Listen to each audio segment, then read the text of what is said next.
अरे यासिर, हाँ आ जाओ। ओह, यहाँ क्या कर रहे हो तुम? क्या करूं, बस अपनी तन्हाई के साथ बैठा हूँ। 3 घंटे से यहाँ बैठा हूँ, बस तुम्हारी ही नजर पड़ी मुझ पर। हॉस्पिटल में जैसे नापसंदीदा बाल हो गया हूँ मैं। क्या मतलब?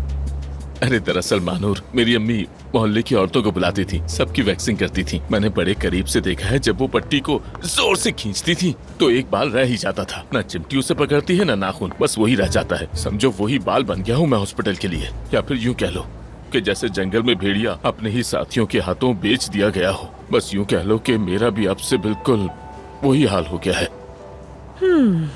वही मसला। हाँ वही मसला। लेकिन अगर भेड़िया होता तो फिर भी बढ़ता, काटता, फाड़ देता, कुछ तो करता ना आखिर। लेकिन मैं तो वो भी नहीं रहा।